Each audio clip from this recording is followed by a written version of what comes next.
देखिए, यहाँ तक हमने पढ़ा था पिछले वीडियो में। और अभी strong electrolyte and weak electrolyte. Electrolyte वो चीज़ होते हैं जिसको आप पानी में डाल दो, अगर वाटर में आप डाल देते हो तो वो टूट के कैटायन और आयन में डिवाइड हो जाएगा। जैसे HCl मान लो, HCl को आप पानी में डालते हो तो वो H प्लस और Cl माइनस में डिवाइड हो जाता है। तो स्ट्रॉन्ग इलेक्ट्रोलाइट वो लोग होते हैं जो स्ट्रॉन्ग एसिड, स्ट्रॉन्ग बेस और जितना लगभग सारे सॉल्ट। ये सब क्या होता है कि पानी में जब आप डालते हो तो लगभग वो डिसोशिएट हो जाता है। मतलब अगर HCl का हमने 1000 मॉलिक्यूल HCl हमने पानी में डाल रखा, तो वो लगभग 999 वो लगभग टूट जाएगा और एक दो बचेगा जो कि डिसोशिएट नहीं होगा। लेकिन वीक इलेक्ट्रोलाइट जो होते हैं, जैसे वीक एसिड और वीक बेस, इन लोगों को अगर आप पानी में डालते हो, मगर मान लीजिए CH3COH, इसको अगर तुम पानी में डालते हो तो इसका अगर मैं 1000 डाल दिया तो सिर्फ 2 या 3 ही डिसोशिएट होगा, मतलब टूट के आयन में कन्वर्ट होंगे और सब डिसोशिएट होंगे नहीं। मान लीजिए 2 ही डिसोशिएट हुआ, तो इसके लिए अल्फा कितना, अल्फा होता है जितना डिसोशिएट हुआ बाय जितना हम डालें। तो इसी को बोलते हैं अल्फा। अल्फा को बोलते हैं डिग्री ऑफ डिसोसिएशन और डिग्री ऑफ आयोनाइजेशन। तो ये 2/1000 जो है, हम इसे लिख सकते हैं 0.002, इसी को बोलते हैं अल्फा। लेकिन इन लोगों के केस में अल्फा लगभग 1 होता है, क्योंकि यहाँ में अगर अल्फा कैलकुलेट करूं तो ये हो जाएगा 999 डिवाइडेड बाय 1000। ओके,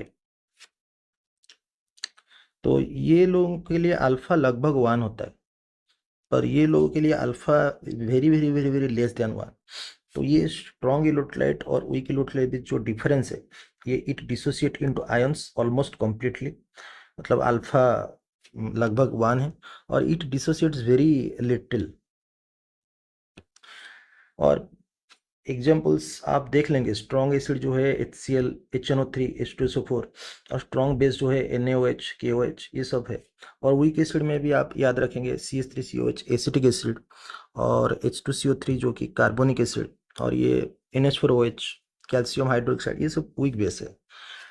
और ये स्ट्रॉन्ग सॉल्ट क्यों लिखा है, क्योंकि सारे सॉल्ट जो है वो स्ट्रॉन्ग नहीं होते। मान लो 90% सॉल्ट स्ट्रॉन्ग होते हैं, वो पानी में अच्छी तरह से घुल जाते हैं, मतलब डिसोशिएट हो जाते हैं। पर कुछ सॉल्ट ऐसे हैं जो कि पानी में ठीक तरह से डिसोशिएट नहीं होते, इसलिए आप सारे सॉल्ट भी मान सकते हैं। ठीक है, तो अभी अब आते हैं कंडक्टिविटी इज हाई। अगर इन लोगों ने पूरा डिसोशिएट कर लिया, मतलब 1000 अगर हम डाल रहे हैं, अगर वहाँ से 999 डिसोशिएट कर लिए थे, तो बहुत सारे आयंस क्रिएट हो जाते हैं।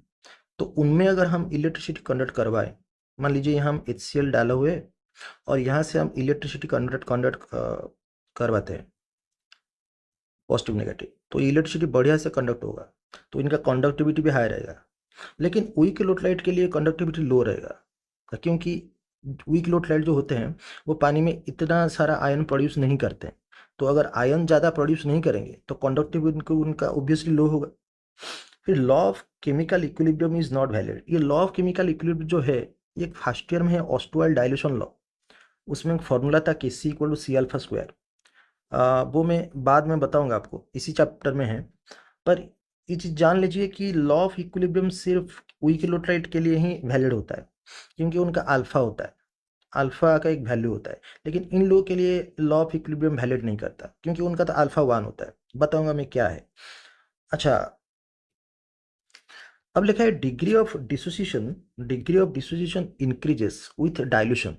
मतलब जैसे जैसे हम पानी डालेंगे, अगर यहाँ एक वीक इलेक्ट्रोलाइट मान लीजिए हम डाले हैं और उसका 1000 मॉलिक्यूल हम डाले हैं और सिर्फ 2 ही मॉलिक्यूल डिसोसिएट किया है आयन में, तो अगर हम पानी ज़्यादा डालते हैं तो 3-4 डिसोसिएट होगा। जितना ज़्यादा पानी हम डालेंगे उतना डिसोसिएट होता चलेगा। तो degree of dissociation increases, but degree of dissociation is almost constant on dilution. मतलब अगर हम HCl में डाल रहे हैं पानी, HCl में 999 तो डिवाइड, मतलब 1000 से 999 तो टूट गया होगा। जब हम पानी थोड़ा सा डाल देंगे तो वो एक जो है वो भी टूट गया। हम्म तो और पानी डालने से क्या फायदा। तो इसका डिग्री ऑफ डिसोसिएशन तो ऑलमोस्ट कांस्टेंट रहता है, अल्फा उनका कांस्टेंट रहता है, ठीक है। ट्रू इलेक्ट्रोलाइट क्या होता है? ट्रू इलेक्ट्रोलाइट होते हैं जो कि पानी में गिरने पर तुरंत आयन दे देते हैं, मतलब एक्चुअल उनमें आयंस है। जैसे NaCl में Na प्लस और Cl माइनस, इसमें आयंस है। लेकिन पोटेंशियल इलेक्ट्रोलाइट क्या होता है? इन लोगों में आयंस नहीं होते। ये लोग जो पानी में हम डालते हैं तो पानी में ये आयन फॉर्मेशन कर देते हैं, मतलब CO2 जैसे पानी में गिरेगा तो H2CO3 फॉर्मेशन होगा। अभी ये जाकर एक इलेक्ट्रोलाइट होगा। ये जब ये अभी क्या करेगा, टूटेगा, डिसोसिएट होगा। वैसे NH3 देखो, ये NH3 पोटेंशियल इलेक्ट्रोलाइट, मतलब ये पानी में जब गिरेगा तो NH3 प्लस H2O निकलेगा NH4OH, अब ये हो गया इलेक्ट्रोलाइट। तो H2CO3 true electrolyte, NH4OH true electrolyte, पर ये कार्बन डाइऑक्साइड और अमोनिया ये लोग होते पोटेंशियल इलेक्ट्रोलाइट, जिनमें ना क्या, जिनमें आयंस होते नहीं, पर पानी में डालने पर वो लोग इलेक्ट्रोलाइट बन जाते हैं। हाँ, अब देखिए, अब देखिए, it becomes electrolyte only when it is in water. ये लोग पानी में जब गिरेंगे तब जाकर इलेक्ट्रोलाइट बनेंगे। अब मेटल और इलेक्ट्रोलाइट दोनों ही कन्वर्ट करते हैं इलेक्ट्रिसिटी। मेटल में हम अगर एक लोहा, अगर मान लीजिए लोहा ले ले, इसमें हम पास कर पाए इलेक्ट्रिसिटी तो आराम से करंट फ्लो हो जाएगा। क्यों करंट फ्लो होगा? क्योंकि मेटल में क्या होता है ना, फ्री इलेक्ट्रॉन्स होते हैं। फ्री इलेक्ट्रॉन्स, वही फ्री इलेक्ट्रॉन्स क्या करेंगे, कंडक्ट करवाएंगे। अब फ्री इलेक्ट्रॉन्स आया कहाँ से? एक मेटल का एग्जांपल ले लो, जैसे आयरन। आयरन का होता है आपका 26, तो लास्ट में उसका इलेक्ट्रॉनिक कन्फ्यूजन होगा 3d6 4s2। तो ये 3d6 जो है, इसमें 1 2 3 4 5 6, अब अनपेयर्ड इलेक्ट्रॉन कितना बचा? 4 बचा। यही जो अनपेयर्ड इलेक्ट्रॉन होते हैं, यही लोग एक Fe और एक Fe के बीच बॉन्ड फॉर्मेशन करवाते हैं, मतलब मेटालिक बॉन्ड फॉर्मेशन करवाते हैं। एक Fe का 4 अनपेयर्ड इलेक्ट्रॉन और एक Fe का 4 अनपेयर्ड इलेक्ट्रॉन आपस में कंबाइन होकर आपस में बॉन्ड फॉर्मेशन करके आयनिक बॉन्ड फॉर्मेशन करते हैं। और यही जितना होते हैं अनपेयर्ड इलेक्ट्रॉन, ये लोग मूव भी कर सकते हैं मेटल्स में। ओके, तो जब यहाँ नेगेटिव है तो क्या होगा, यहाँ से इलेक्ट्रॉन फ्लो होगा। इलेक्ट्रॉन फ्लो होगा, वीडियो चल रहा है कि नहीं? इलेक्ट्रॉन फ्लो होगा। इलेक्ट्रॉन फ्लो करके ये जो मेटल का जो इलेक्ट्रॉन है, फ्री इलेक्ट्रॉन, इनको धक्का मारेगा, और धक्का मार के ये जो इलेक्ट्रॉन है यहाँ फ्लो करने लगेंगे। और जिससे इलेक्ट्रॉन का फ्लो यहाँ होगा, करंट का फ्लो ठीक ऑपोजिट डायरेक्शन होगा, क्योंकि करंट तो कुछ होता नहीं, सारे इलेक्ट्रॉन का फ्लो ही होता है। तो मेटल्स जो होता है, it is by movement of electrons. तो मेटल में जो करंट जाता है इलेक्ट्रॉन की वजह से जाता है। लेकिन इलेक्ट्रोलाइट में अगर हम एक इलेक्ट्रोलाइट की बात करें, मान लीजिए यहाँ NaCl है, इसमें Na प्लस और Cl माइनस होगा। इसमें जब हम इलेक्ट्रिसिटी कंडक्ट करवाएंगे तो जो कंडक्शन होगा वो ड्यू टू आयंस होगा, ना कि ड्यू टू इलेक्ट्रॉन्स। तो it is movement of ions, it is due to movement of ions. अब लिखा है नो ट्रांसफर ऑफ मैटर, कोई ट्रांसफर ऑफ मैटर नहीं होगा, क्योंकि मेटल में जो ट्रांसफर होता है वो इलेक्ट्रॉन होता है और इलेक्ट्रॉन मैटर नहीं है। पर यहाँ मैटर इज ट्रांसफर, मैटर क्योंकि आयंस लोग मैटर होते हैं, तो ये कंडक्ट्स मोर।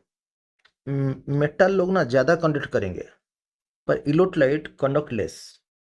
तो सबसे जो ज़्यादा कंडक्ट करते हैं वो मेटल्स है। फिर इलेक्ट्रोलाइट में जो ज़्यादा कंडक्ट करते हैं वो स्ट्रॉन्ग इलेक्ट्रोलाइट है, फिर जाकर वीक इलेक्ट्रोलाइट।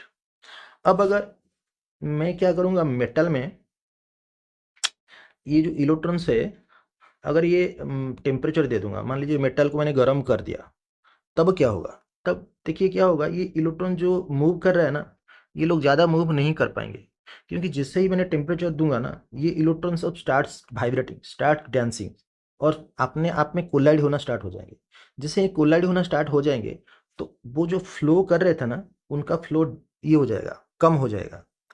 तो एक ठंडा लोहा और एक गर्म लोहा, ठंडा लोहा ज़्यादा अच्छी तरह से कंडक्ट करेगा इलेक्ट्रिसिटी को, लेकिन गर्म लोहा अच्छी तरह से कंडक्ट नहीं करेगा। हाँ, तो ये होता है मेटल में, जैसे ही हम टेम्परेचर को राइज करते हैं तो कंडक्टिविटी उसका डिक्रीज करता है। लेकिन इस केस में वो नहीं है। इस केस में जैसे बहुत सारे इलेक्ट्रॉन आपस में मतलब टकराएंगे, बहुत नज़दीक है वो लोग, यहाँ वो ऐसा केस नहीं। यहाँ आयंस इतना ज़्यादा नहीं होते हैं, जैसे इलेक्ट्रॉन का मतलब जितना डेंस होते हैं वहाँ लोग, यहाँ आयंस आपस में इतना टकराएंगे नहीं, मतलब आराम से अगर हम टेम्परेचर बढ़ाएंगे ना यहाँ, तो वो लोग आराम से बढ़िया से मूव करेंगे। आपस में कोलिजन होने का पॉसिबिलिटी इतना नहीं है, क्योंकि यहाँ इलेक्ट्रॉन भर भर के है, लेकिन यहाँ आयन इतना भर भर के है नहीं। तो यहाँ जब टेम्परेचर दोगे तो वो लोग आराम से बढ़िया से मूव करेंगे, मतलब जितना जोर से मूव कर रहे होंगे, टेम्परेचर जाने से और ज़्यादा मूव करेंगे। तो यहाँ कंडक्टिविटी इंक्रीज हो जाएगा कहाँ, इलेक्ट्रोलाइट में। और मेटल में ना कंडक्टिविटी डिपेंड करता है nature of metal. Nature of metal मतलब मेटल टू मेटल वेरी करता है। सबसे जो अच्छा कंडक्ट करता है जो मेटल, वो आपका है एजी, वो सबसे बढ़िया कंडक्ट करता है। अब ये जो सिल्वर है, इस सिल्वर के बाद कौन आता है, कॉपर आते हैं, फिर गोल्ड आते हैं, एल्यूमिनियम, आयरन, ये सब चीज़ होते हैं, कंडक्ट करते हैं। अब ये नेचर ऑफ मेटल के ऊपर डिपेंड करेगा, मेटल टू मेटल वेरी करेगा। नंबर ऑफ वैलेंस इलेक्ट्रॉन, जितना नंबर ऑफ वैलेंस इलेक्ट्रॉन होगा उतना ही कंडक्टिविटी ज़्यादा होगा। अब टेम्परेचर के ऊपर डिपेंड करता है। टेम्परेचर जैसे मैं बढ़ाऊंगा तो टेम्परेचर को बढ़ाने से मेटल का कंडक्टिविटी क्या हो जाता है, कम हो जाता है। अब यहाँ कंडक्टिविटी सॉल्यूशन में किस किस के ऊपर डिपेंड करेगा, ये सब बाद में पूरा डिस्कस हो रहा है, मतलब डिस्कस होके है ये नेचर ऑफ इलेक्ट्रोलाइट। मगर मतलब अगर स्ट्रॉन्ग इलेक्ट्रोलाइट होगा तो ज़्यादा कंडक्ट करेगा, वीक इलेक्ट्रोलाइट तो ज़्यादा कंडक्ट नहीं करेगा। फिर साइज ऑफ आयंस के ऊपर कैसे डिपेंड करता है, viscosity of solvent, temperature, concentration, ये सारे चीज़ के ऊपर कैसे डिपेंड करता है। अभी आते हैं हम सुपर कंडक्टर, ये सब हम इसी वीडियो में ही बाद में पढ़ेंगे। अब आते हैं हम सुपर कंडक्टर। वीडियो चल रहा है कि नहीं, देखिए। जैसे ही टेम्परेचर डिक्रीज होगा, कंडक्टिविटी ऑफ मेटल इंक्रीज करेगा। मतलब टेम्परेचर अगर हम घटाएंगे, टेम्परेचर बढ़ाने से कंडक्टिविटी कम होता है, क्योंकि इलेक्ट्रॉन लोग सब मतलब आपस में कोलाइड करना स्टार्ट करते हैं। लेकिन अगर टेम्परेचर हम घटाएंगे तो वो लोग कम कोलाइड होंगे और स्मूथली मूव करेंगे, तो कंडक्टिविटी ऑफ मेटल इंक्रीज करेगा अगर हम टेम्परेचर को डिक्रीज करेंगे। So when temperature becomes -273 degree centigrade, मतलब 0 डिग्री केल्विन, मतलब एब्सोल्यूट जीरो टेम्परेचर जो होता है, तब metals and alloys become super conductor. Super conductor मतलब उसमें रेजिस्टेंस ना के बराबर होता है। Nowadays some ceramic material and mixed oxide, कुछ सेरामिक मटेरियल और मेटल का mix oxide become super conductor at 150 K. 150 के मतलब 0 डिग्री केल्विन तक घटाना नहीं पड़ेगा, 150 के में ही वो लोग सुपर कंडक्टर बन जाएंगे। अभी आते हैं हम ओम्स लॉ। देखिए ओम्स लॉ जो है वो रेजिस्टेंस के ऊपर है, कंडक्टेंस के ऊपर है। एक मेटल आप ले लीजिए, यहाँ एक देखिए मेटल लिया है। इस मेटल का ये है एरिया ऑफ क्रॉस सेक्शन, मतलब उसका मोटा, कितना मोटा है ये, एरिया क्रॉस सेक्शन, ये उसका लेंथ लेंथ है इसका। अब उसमें हम करंट दे रहे हैं, उस मेटल के थ्रू कुछ तो रेजिस्टेंस होगा। हाँ, जितना रेजिस्टेंस होगा वो उसका फॉर्मूला है R=ρL/A। मतलब ये कि रो जो है वो होता है रेजिस्टिविटी, रेजिस्टिविटी और स्पेसिफिक रेजिस्टेंस, मतलब वो हर मेटल टू मेटल वेरी करता है। ये जो फॉर्मूला हमने यहाँ लिखा है, इसमें एल क्या है, एल होता है लेंथ। जितना लेंथ होगा, जितना ज़्यादा लेंथ होगा ना, रेजिस्टेंस उतना ज़्यादा होगा। और एरिया प्रोसेशन नीचे है, तो एरिया प्रोसेशन जितना मोटा रहेगा, जितना मोटा रहेगा रेजिस्टेंस उतना कम होगा। मतलब एक मोटा मेटल, एक मोटा मेटल है और एक पतला मेटल है, ये ये बढ़िया से कंडक्ट करेगा मोटा मेटल, पतला मेटल बढ़िया से कंडक्ट नहीं करेगा, मतलब उसमें रेजिस्टेंस होगा। तो जितना एरिया प्रोसेशन आपका बढ़ेगा, रेजिस्टेंस उतना घटेगा और कंडक्टेंस इतना बढ़ेगा। तो अगर मैं आपको पूछूं, एक ऐसा मेटल है और एक ऐसा मेटल है, इसमें किस में रेजिस्टेंस ज़्यादा होगा, जो पतला मेटल है उसमें रेजिस्टेंस ज़्यादा होगा, क्योंकि इसका एरिया प्रोसेशन कम है। एरिया प्रोसेशन कम है तो रेजिस्टेंस हो जाएगा ज़्यादा, तो उसमें रेजिस्टेंस ज़्यादा होगा। तो ये कॉन्सेप्ट फिजिक्स में भी है। अब यही कॉन्सेप्ट हम इलेक्ट्रोलाइट में अप्लाई करते हैं। इलेक्ट्रोलाइट में एक सेल ले लीजिए, तो सेल में 2 इलेक्ट्रोड को ले लीजिए और इलेक्ट्रोड का क्रॉस सेक्शनल एरिया होता है ए, यहाँ भी क्रॉस सेक्शनल एरिया है ए। ये जो लेंथ है, डिस्टेंस बिटवीन द इलेक्ट्रोड, इसको एल ले लो। यहाँ भी देखो लेंथ, ये जो लेंथ है ये उसी तरह का एक लेंथ है। एरिया प्रोसेसन हो गया। अब इसमें इलेक्ट्रिसिटी फ्लो करवाओ। देखो ये जो सिस्टम है ये बिल्कुल उसी जैसा सिस्टम हो गया। वहाँ मेटल का क्रॉस सेक्शनल एरिया ए था, यहाँ इलेक्ट्रोड प्लेट जो है, सर्कुलर प्लेट जो है, उसका क्रॉस सेक्शनल एरिया है ए। वहाँ मेटल का लेंथ था एल, यहाँ इलेक्ट्रोड के बीच डिस्टेंस है एल।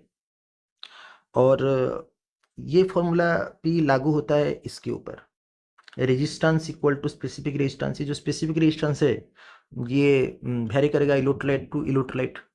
और लेंथ तो हमने जाना, ये तो हमने जाना।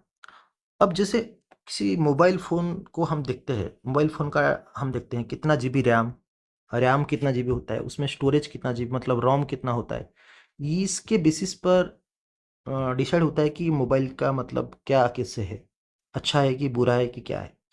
इसी हिसाब से ये जो सेल है, ये जो सेल आप देख रहे हैं, इसका एक एल बाई ए रेशियो है। एल बाई ए रेशियो मतलब ये जो लेंथ है, length by A, L by A को बोलते हैं सेल कांस्टेंट। ये हर सेल का अलग अलग वैल्यू होता है। और जैसे मोबाइल का स्पेसिफिकेशन है RAM and ROM, L by A cell लोगों का स्पेसिफिकेशन होता है। अगर एक सेल को आप देखोगे कि कितना अच्छा है कि बुरा है कि क्या है, उसका सेल कांस्टेंट देखोगे क्या है, तो सेल कांस्टेंट जो है वो एल बाई ए है। और एल जो है वो अगर मीटर में होगा, एरिया जो है मगर मीटर स्क्वायर में होगा, क्योंकि एरिया का यूनिट है मीटर स्क्वायर। तो मीटर बाई मीटर स्क्वायर हो गया मीटर इनवर्स, और सीजीएस में हो गया सेंटीमीटर इनवर्स। ये सेल कांस्टेंट का यूनिट। अब यहाँ सब चीज़ लिखा है, सारी चीज़ लिखा है यहाँ।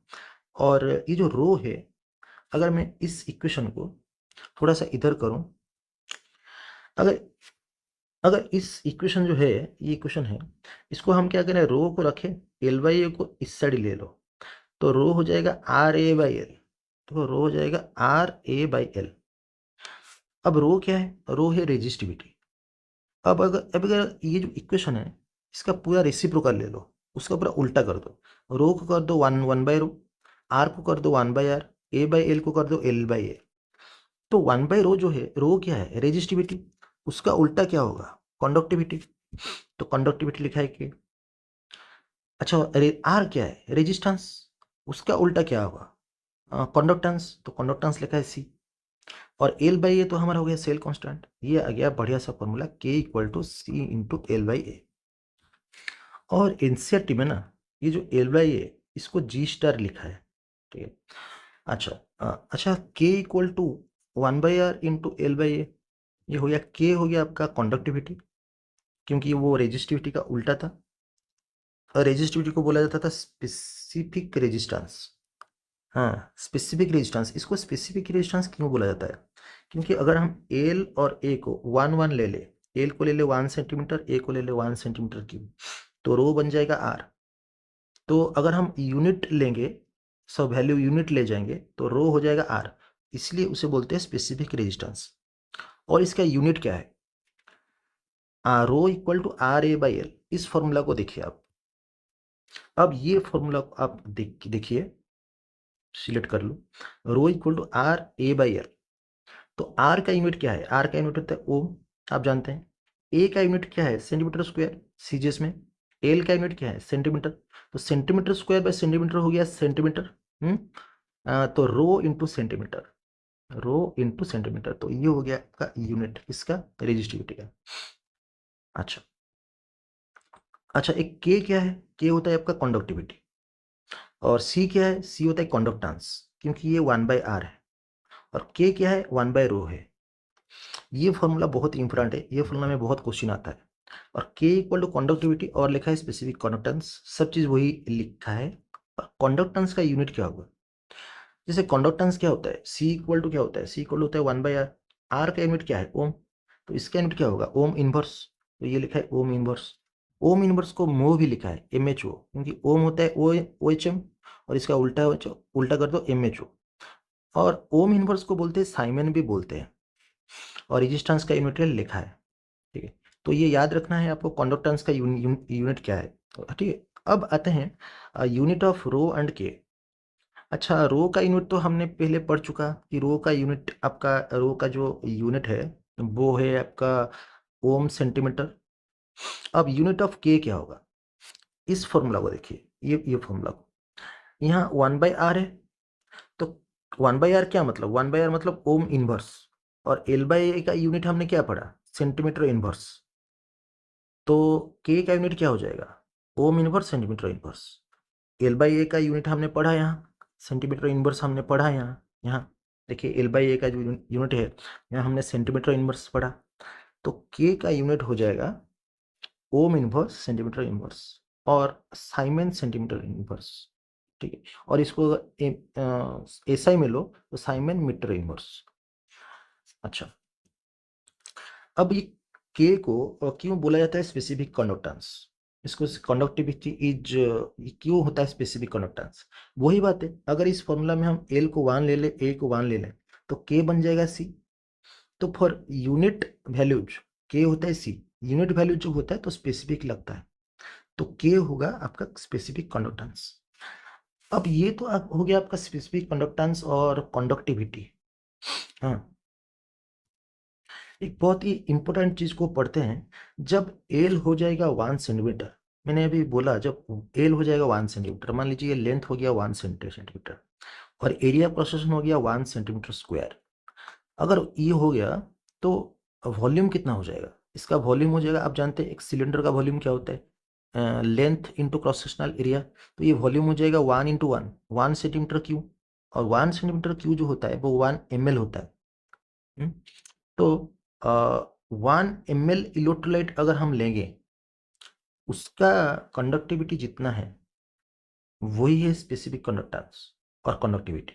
तो कंडक्टिविटी क्या होता है, conductance of 1 ml of electrolyte, क्योंकि 1 ml कहाँ से आया, क्योंकि वो 1 सेंटीमीटर क्यूब जो हुआ वॉल्यूम उसी से आया 1 ml, तो हमको ये पता चला कि K जो होता है दिस इज कंडक्टेंस, हाँ, conductance of 1 ml of electrolyte और 1 सेंटीमीटर क्यूब ऑफ इलेक्ट्रोलाइट।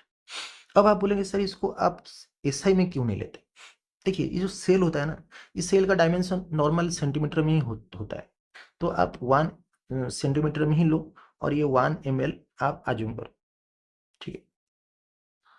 अब आते हैं मोलर कंडक्टेंस और मोलर कंडक्टिविटी, जिसको बोला जाता है ऐसे सिंबल में लिखा जाता है, ये इसको ऐसे लिखा जाता है, इसको तो डेल्टा नहीं बोलते क्योंकि डेल्टा तो ये होता है, पर मैं इसको डेल्टा एम करके बोल देता हूँ, ठीक है।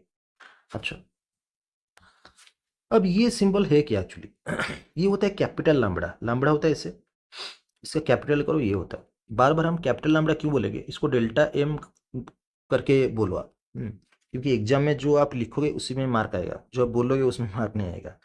तो अब मोलर कंडक्टेंस क्या है, देखिए बहुत ही सिंपल सा बात है, जब हम 1 ml ऑफ इलेक्ट्रोलाइट ले रहे हैं, 1 ml ऑफ इलेक्ट्रोलाइट ले रहे हैं, 1 ml मतलब कितना आप अज्यूम कर पा रहे हैं, हाँ, तो बहुत ही, हाँ, मतलब बहुत ही कम, 1 ml ऑफ इलेक्ट्रोलाइट जब हम ले रहे हैं तो उसका जो कंडक्टेंस है वो है K। अब अगर हम 1 मोल ऑफ इलेक्ट्रोलाइट लेंगे, 1 मोल ऑफ इलेक्ट्रोलाइट लेंगे, उसका जो कंडक्टेंस होगा और उसका जो कंडक्टिंग पावर होगा, ठीक है, उसी को बोलते हैं हम मोलर कंडक्टेंस। तो K होता है पर ml और ये होता है पर मोल, तो it is the conducting power, लिखा it is the conducting power of all ions produced from 1 mole of electrolyte. अगर हम 1 मोल ऑफ इलेक्ट्रोलाइट लेंगे तो जितना कंडक्टिंग पावर होगा वही होगा। तो अब एक काम करिए, मोलारिटी आप जानते हैं, number of mole volume in litre, आप ही जानते हैं, तो एक काम करिए, यहाँ यहाँ क्या है, 1 मोल है ना, पर मोल है ना, तो यहाँ n की जगह 1 मोल ले लो, तो मोलारिटी हो जाएगा 1/v लीटर। अब मोलारिटी को यहाँ ले आओ, तो v लीटर बन जाएगा 1/मोलारिटी, ठीक है। और ये जो v लीटर है, ये जो 1/मोलारिटी है, अगर इसको हम ml में करेंगे तो v ml क्या हो जाएगा, इंटू 1000, तो यहाँ वही लिखा है इंटू 1000, देखो 1000/मोलारिटी ml। तो हमने क्या किया, हमने 1 मोल ऑफ इलेक्ट्रोलाइट को ml में कन्वर्ट कर दिया, तो 1 mole of electrolyte equal to 1000/मोलारिटी ml, इतना। तो वही वही चीज यहाँ लिखा है, 1 मोल इक्वल टू 1000/मोलारिटी ml। तो हमको पता है 1 ml इलेक्ट्रोलाइट का कंडक्टेंस क्या होता है, कि तो 1000 बाई मोलरिटी ml का कन्वर्टेंस क्या होगा, k into this, k into 1000 by molarity. तो यही तो होता है आपका डेल्टा एम, क्योंकि डेल्टा एम जो होता है वो पर 1 ml होता है, वो पर 1 मोल होता है। तो हमने 1 मोल को कन्वर्ट कर दिया ml में, तो ये जो निकलेगा वैल्यू वो डेल्टा एम होगा। तो डेल्टा एम का फॉर्मूला होता है k इंटू 1000 बाई मोलरिटी। अब आते हैं इक्विवेलेंट कंडक्टेंस और इक्विवेलेंट कंडक्टिविटी। अब जैसे ये होता है पर मोल ऑफ इलेक्ट्रोलाइट, ये इक्विवेलेंट कंडक्टेंस होगा पर 1 ग्राम इक्विवेलेंट ऑफ इलेक्ट्रोलाइट। अब ये 1 ग्राम इक्विवेलेंट है क्या, वो इक्विवेलेंट मास से आता है। जैसे एक एग्जांपल ले लो, H2SO4 ले लो। अगर मैं हमने ले लिया 196 ग्राम H2SO4, तो इसका नंबर ऑफ मोल कितना होगा, नंबर ऑफ मोल होगा W/m, जितना हम लिया है 196 बाय H2SO4 का मोलिकुलर मास। H2SO4 का मोलिकुलर मास है 98, तो 196 बाय 98 कितना हो गया 2। तो नंबर ऑफ मोल हमारा किससे निकला, जितना वेट दिया है बाय मोलिकुलर मास, उसी में से आपका नंबर ऑफ मोल निकल गया। अब जैसे नंबर ऑफ मोल होता है W बाय मोलिकुलर मास, वैसे ही नंबर ऑफ ग्राम इक्विवेलेंट होता है W बाय इक्विवेलेंट मास। बस फर्क इतना ही, नंबर ऑफ मोल होता है W by m, number of gram equivalent होता है W बाय e। क्यों, ऐसा क्यों, देखिए H2SO4 का अगर हम मोलिकुलर मास लेंगे तो वो हो जाएगा 98, तो मोलिकुलर मास हो जाएगा 98, तो 98 ग्राम होगा 1 मोल।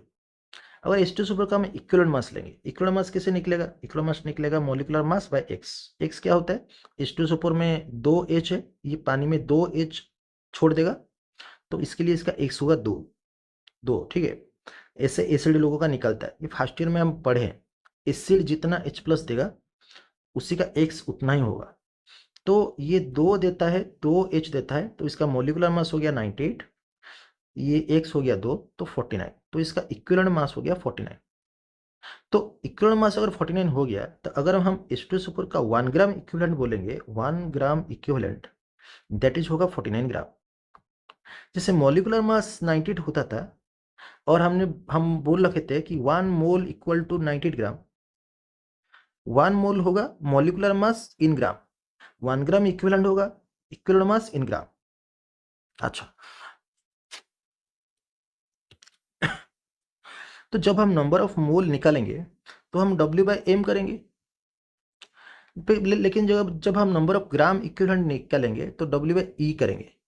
तो क्यों, ऐसा क्यों, क्योंकि देखिए अगर हमने 196 ग्राम H2SO4 लिया तो 1 मोल ऑफ H2SO4 कितना ग्राम होता है, इसका मोलिकुलर मास कितना है 98 ग्राम।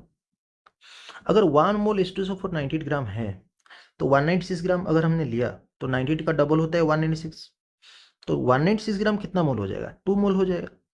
कैसे पता चला, 196 बाय 98 जो क्या है 2। अब हम जानते हैं 1 gram equivalent of H2SO4 equal to कितना ग्राम होता है, उसका इक्विवेलेंट मास कितना, इक्विवेलेंट मास कितना 49 ग्राम। अगर 49 ग्राम हो गया 1 ग्राम इक्विवेलेंट, तो 196 ग्राम कितना होगा, 49 इंटू 4 होता है 196, तो ये हो जाएगा 4 ग्राम इक्विवेलेंट। तो ये 4 आया कैसे, ये नंबर ऑफ ग्राम इक्विवेलेंट आया कैसे, हमने क्या किया 196, तो 196 डिवाइड बाई 49 किया। तो इससे ये पता चलता है कि नंबर ऑफ मोल जब हम निकालते हैं तो given mass by molecular mass करना है, नंबर ऑफ ग्राम इक्विवेलेंट जब हम निकालेंगे तो given mass by equivalent mass करना है। और आपका जो ये तो आपका हो गया, नंबर ऑफ मोल निकल गया, नंबर ऑफ ग्राम इक्विवेलेंट निकल गया, वही चीज लिखा है मॉलिक्यूलर मास बाय एक्स है। और 1 मोल होता है molecular mass in gram, but 1 gram equivalent होता है इक्विवेलेंट मास इन ग्राम, वही चीज लिखा है। और एक चीज है, आपका मोलैरिटी जो फॉर्मूला था, एक तुम्हारा मोलैरिटी का एक फॉर्मूला है, वीडियो चल रहा है, हाँ, मोलैरिटी का एक फॉर्मूला है। मोलैरिटी का फॉर्मूला क्या है कि number of mole by volume of solution in litre. अच्छा, तो क्या नंबर ऑफ मोल को हम लिख सकते हैं W/m, लिख सकते हैं, तो यहाँ लिख सकते हैं W/m इंटू V। ये आपका हो गया मोलैरिटी का फॉर्मूला। अब चलते हैं नॉर्मलिटी का फॉर्मूला, वीडियो चल रहा है, हाँ, अब चलते हैं नॉर्मलिटी का फॉर्मूला। नॉर्मलिटी का फॉर्मूला क्या है, जैसे ही मोलरिटी का फॉर्मूला होता है N/V, नॉर्मलिटी का फॉर्मूला होता है Ng/V। Ng क्या होता है? Number of gram equivalent. ये होता है नंबर ऑफ मोल। Ng क्या होता है? Number of gram equivalent by volume. Number of gram equivalent हमने पढ़ा है W/E, तो इसको डालो W/E इंटू V। तो अभी W/E क्या है? E है इक्विवेलेंट मास, जो कि है molecular mass by x into V। तो क्या मैं x को ऊपर ले सकता हूँ? x इंटू W/mv कर सकता हूँ ऐसे। तो W/mv क्या आ गया? मोलरिटी। तो ये हमारा आ गया मोलरिटी। अगर ये मोलरिटी आ गया तो क्या मैं एक बोल सकता हूँ normality equal to x into molarity.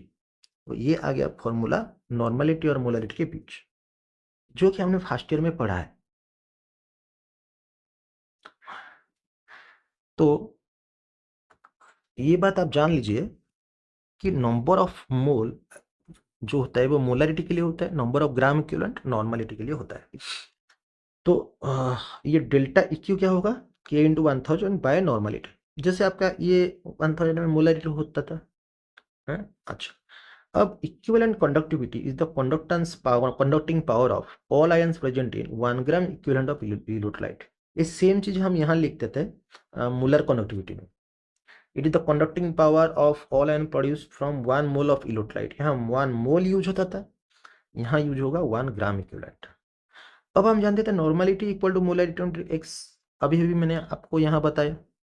तो अगर normality equal to molarity into x होगा तो ये एक मिनट इसको इरेज करता हूँ मैं।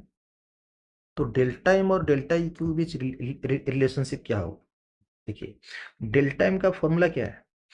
के इंटू 1000 बाय मोलरिटी, और डेल्टा इक्यू का फॉर्मूला क्या होता है? के इंटू 1000 बाय नॉर्मलिटी। हमको पता है normality equal to molarity into x. तो क्या हम यहाँ नॉर्मलिटी की जगह मोलरिटी इंटू एक्स लिख सकते हैं? यहाँ हम मोलरिटी इंटू एक्स लिख सकते हैं। इंटू एक्स मतलब इंटू 1/x लिख सकते हैं, तो क्या ये जो चीज है ये आपका डेल्टा एम नहीं है? तो मैं क्या यहाँ इस जगह डेल्टा एम लिख सकता हूँ? डेल्टा एम लिख सकता हूँ। तो ये x क्या इधर इंटू होगा? तो आपका डेल्टा एम क्या हो जाएगा? Delta Q into x. ये आ गया रिलेशन, डेल्टा एम और डेल्टा इक्यू के बीच रिलेशन आ गया। अब इसको इरेज करता हूं। तो नॉर्मलिटी होता है मोलरिटी इंटू एक्स, पर डेल्टा एम जो कि मोलरिटी के साथ रिलेटेड है वो है डेल्टा इक्यू इंटू एक्स। ये क्यों ऐसा उल्टा हुआ? क्योंकि इन लोगों की जो इक्वेशन है ना उसमें नीचे मोलरिटी और नॉर्मलिटी था, इसलिए ये उल्टा हुआ। और इसका प्रूफ जो मैंने बताया यहाँ लिखा है। मोलरिटी होता है आपका W/mv, नॉर्मलिटी होता है आपका Ng/v, मोलरिटी होता है N/v, number of mole by volume, normality होगा number of gram equivalent by volume. ये W/mv है, ये W/ev है। E का फॉर्मूला क्या है? m/x। तो x को ऊपर ले लो, W/mv आ गया, और W/mv क्या है? मोलरिटी। तो आ गया normality equal to molarity into x. अब जो बात मैंने बताया वहां यही लिखा है ये सब। तो डेल्टा एम बाई डेल्टा इक्यू क्या हो गया? डेल्टा एम का फॉर्मूला लिखो, फिर डेल्टा इक्यू को उल्टा करके लिखो यहाँ। अब नॉर्मलिटी बाई ये तो सब कट जाएगा। अब नॉर्मलिटी बाई मोलरिटी क्या रहेगा? एक्स। तो ये प्रूव हो गया। अब आते हैं यूनिट ऑफ डेल्टा एम और डेल्टा इक्यू। इसका यूनिट कैसे हम करेंगे? देखिए, डेल्टा एम का यूनिट जब हम करेंगे पहले एसआई में निकालेंगे, फिर इसको सीजीएस कर लेंगे। हाँ, चलो। अब देखो, ये डेल्टा एम का फॉर्मूला क्या है? के इंटू 1000 बाय मोलरिटी। यहीं से हम क्या करेंगे? यूनिट निकालेंगे। यूनिट निकालने से पहले मैं आपको एक बात बोल दूं कि अगर हम ऐसा एक कुछ क्यूब ले रहे हैं, ऐसा कुछ एक क्यूब ले रहे हैं जिसका हर साइड 1m है, हर साइड 1m है, तो इसका वॉल्यूम क्या हो जाएगा? 1 मीटर क्यूब। और ये 1 मीटर क्यूब जो है ना, इसमें अगर तुम पानी भर लोगे तो 1000 लीटर पानी जगह होगा इसमें। तो हमें ये पता चला कि 1 मीटर क्यूब जो होता है वो 1000 लीटर बट 10⁻³ लीटर होता है। तो 1 लीटर कितना होगा? 1 लीटर हो जाएगा 1/10⁻³ मीटर क्यूब। उल्टा हो जाएगा, ये 10⁻³ इधर चला जाएगा। तो 1 लीटर का मतलब क्या आया, 10⁻³ मीटर क्यूब। तो ये तय रहा कि 1 लीटर होगा 10⁻³ मीटर क्यूब। अब ये जो के का यूनिट है, के का यूनिट तो आपका ओम इनवर्स मीटर इनवर्स है। 1000 तो 1000 है। मोलारिटी का फॉर्मूला क्या है, मोलारिटी होता है N/V। N होता है मोल और वॉल्यूम क्या होता है, लीटर। लीटर, तो ये हो गया मोल लीटर इनवर्स। तो हमने अभी अभी पढ़ा कि 1 लीटर जो होता है वो 10⁻³ मीटर क्यूब होता है। अभी अभी हमने पढ़ा। तो लीटर की जगह हम 10⁻³ मीटर क्यूब लिख सकते हैं और इसका इन्वर्स दे सकते हैं। तो अभी वही चीज़ लिखा है, हमको पता है 1 मीटर क्यूब 1000 लीटर, तो 1 लीटर हो गया 10⁻³ मीटर क्यूब। अब इसको थोड़ा करते हैं। अब देखिए जो 10⁻³ मीटर क्यूब का इन्वर्स है, ये इन्वर्स जब उसके अंदर जाएगा तो इसको कर देगा, इसको कर देगा। मैं इसको डिराइव करता हूँ यहाँ। देखिए ये तो आप समझ गए, यहाँ तक तो आपको समझ में आया। अब क्या करते हैं, ये वीडियो रिकॉर्डिंग चल रहा है कि नहीं। अब देखिए ये ओम इनवर्स रहा, मीटर इनवर्स रहा, 10⁻³ रहा, मोल को मोल रहा है यहाँ।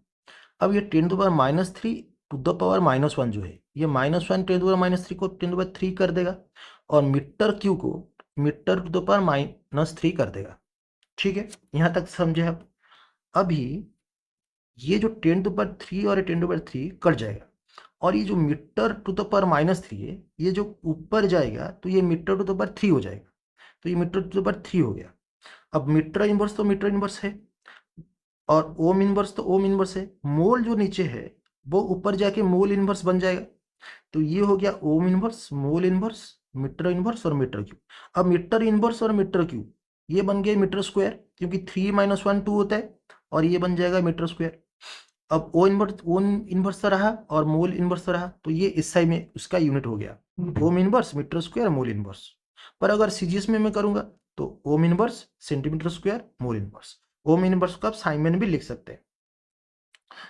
तो ये आपका आ गया यूनिट ऑफ डेल्टा एम। इसी तरह से यूनिट ऑफ डेल्टा इक्यू क्या होगा, सेम तरह से होगा ओम इनवर्स सेंटीमीटर स्क्वायर, फिर ये मोल जाके जाएगा ग्राम इक्विवेलेंट इनवर्स रहेगा। ये बस इतना। अब चलते हैं factors affecting conductance of electrolyte. अब चलो पढ़ते हैं नेचर ऑफ इलेक्ट्रोलाइट। मतलब स्ट्रॉन्ग इलेक्ट्रोलाइट जो है वो ज़्यादा कंडक्ट करेंगे और वीक इलेक्ट्रोलाइट जो है वो कम कंडक्ट करेंगे। वही चीज़ लिखा है, स्ट्रॉन्ग इलेक्ट्रोलाइट कंडक्ट्स मोर, वीक इलेक्ट्रोलाइट कंडक्ट्स लेस। अब चलते हैं साइज ऑफ आयंस।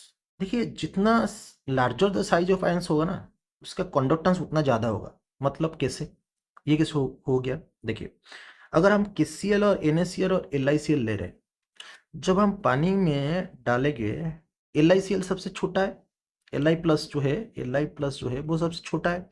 जब पानी में Li+ और Cl- बनेगा तो Li+ क्योंकि छोटा है इसीलिए उसके चारों तरफ H2O मॉलिक्यूल सब घेरा बना लेंगे। ऐसे सारे जो H2O मॉलिक्यूल है, उसका जो O पार्ट है ना, वो जो नेगेटिव पार्ट है वो Li+ की चारों तरफ घेरा बना दे। जितना छोटा आयंस होगा उतना ज़्यादा घेरा बनाएंगे और KCl का जो K+ है उसकी चारों तरफ कम घेरा बनाएंगे। तो Li+ का साइज छोटा है लेकिन पानी में गिरने पर उसका साइज बड़ा हो जाएगा क्योंकि ज़्यादा वाटर घेरा बनाएंगे। और KCl में जो K+ है उसका साइज सबसे बड़ा है इन तीनों में से, पर इसके चारों तरफ कम घेरा बनाएंगे वाटर मॉलिक्यूल, क्योंकि बड़ा साइज है। बड़ा साइज है तो कम घेरा बनाएंगे। ऐसा क्यों, क्योंकि देखिए +1 तो सब में है, वही प्लस चार्ज सब में है, लेकिन Li में क्या है ना, Li का साइज थोड़ा छोटा है तो ये चार्ज कॉन्सेंट्रेट होके है, कॉन्सेंट्रेट होके, इसलिए ज़्यादा वाटर यहाँ क्या करेंगे, घेरा बना देंगे। लेकिन K+ में जो चार्ज है क्या वो कॉन्सेंट्रेट होके है, K का साइज तो बड़ा है, कॉन्सेंट्रेट होके नहीं है, इसलिए ज़्यादा वाटर का जो ऑक्सीजन है ना, वाटर का जो ऑक्सीजन है वो जो नेगेटिव पार्ट है वो ज़्यादा इतना घेरा नहीं बनेगा, ज़्यादा इतना इंटरेस्ट देगा नहीं। तो सबसे जो ज़्यादा साइज बड़ा हो जाएगा वो Li+ का हो जाएगा और Li+ ठीक तरह से मूव नहीं कर पाएगा। अगर बड़ा हो गया तो मूव नहीं कर पाएगा, अगर मूव नहीं कर पाएगा तो कंडक्टेंस तो सबसे कम होगा, क्योंकि कंडक्टेंस जो होता है वो आयन का मूवमेंट से होता है। तो KCl का कंडक्टेंस सबसे ज़्यादा हो जाएगा और फिर NaCl फिर LiCl। अच्छा, एक प्रॉब्लम है लेकिन अगर हम HCl को कंपेयर करें, आप बोलेंगे सर HCl में H का साइज तो सबसे छोटा है, तो ये छोटा है तो ये तो LiCl के बाद होगा आएगा, लेकिन नहीं, ये KCl के पहले आ जाएगा, मतलब यहाँ आ जाएगा HCl। क्यों ऐसे? क्योंकि H का साइज इतना ही छोटा है, उसकी तरफ जितना वाटर घेरा बना ले फिर भी उसका साइज छोटा ही रहेगा, तो ये इसका कंडक्टेंस इन सबसे ज़्यादा है। अब आते हैं विस्कोसिटी ऑफ सॉल्वेंट। सॉल्वेंट मतलब जिसमें आयंस मूव करेंगे। आयंस बड़ा छोटा होने से क्या होता तो आपको पता लग गया। अब चलते सॉल्वेंट की ओर। सॉल्वेंट का जितना विस्कोसिटी ज़्यादा होगा, आयंस उतना ही डिफिकल्ट होगा मूव करने के लिए आयन लोगों को, तो ज़्यादा विस्कोसिटी मतलब कम कंडक्टेंस। अभी टेम्परेचर आ गया। टेम्परेचर अगर हम बढ़ाएंगे तो क्या होगा? टेम्परेचर बढ़ाने से मैंने आपको बोला था मेटल में तो टेम्परेचर बढ़ाने से घट घट जाएगा कंडक्टेंस, क्योंकि उनका इलेक्ट्रॉन आपस में टकराएंगे और उनका मूवमेंट स्लो हो जाएगा। लेकिन आयन लोग तो इतना डेंस नहीं है ना इलेक्ट्रॉन जैसा, तो वो लोग तो अगर उनका मतलब गति ज़्यादा हो गया तो वो लोग बिना टकराए आराम से फ्रीली मूव करेंगे और ज़्यादा अच्छी तरह से मूव करेंगे। तो with increase in 1 degree centigrade, अगर 1 डिग्री सेंटीग्रेड बढ़ा तो कंडक्टिविटी इंक्रीजेस बाय 2%। 2% मतलब अगर 100 होता था तो हो जाएगा 102। 2% का मतलब डबल नहीं, डबल का मतलब होता है 200%। हाँ, तो अगर 100 होता तो हो जाएगा 102। ठीक है। अब लिखा है बिकॉज जब T increases ionic mobility increases. हाँ, और force of attraction decreases. Force of attraction decreases क्यों होगा? जब टेम्परेचर बढ़ेगा तो ये लोग क्या हो जाएगा ना, सेपरेट हो जाएंगे एक दूसरे से, तो फोर्स ऑफ अट्रैक्शन डिक्रीज हो जाएगा। तो फोर्स ऑफ अट्रैक्शन डिक्रीज होगा तो अच्छी तरह से वो मोबिल मतलब घूम फिर पाएंगे, क्योंकि जब HCl होता था उसमें जो H+ और Cl- होता था, इन लोगों के बीच एक कुछ तो अट्रैक्शन होता था ना वाटर में। तो जब ये लोग मूवमेंट करना स्टार्ट करेंगे, इन लोगों के बीच अट्रैक्शन हो अट्रैक्शन फोर्स है, वो मूवमेंट को रोक रहा था। पर जब हम टेम्परेचर बढ़ा दिए तो इन लोगों के बीच अट्रैक्शन फोर्स ही कम हो गया। हाँ, तो इन लोगों के बीच मतलब आयनिक मोबिलिटी इंक्रीज हो गया, फोर्स ऑफ अट्रैक्शन डिक्रीज हो गया। यही रीजन है, क्योंकि टेम्परेचर बढ़ने से कंडक्टेंस बढ़ जाता है किसका? इलेक्ट्रोलाइट का। अब चलते कॉन्सेंट्रेशन। ये बहुत ही बड़ा चीज है। कॉन्सेंट्रेशन मतलब सॉल्यूशन का कॉन्सेंट्रेशन, ये क्या होता है?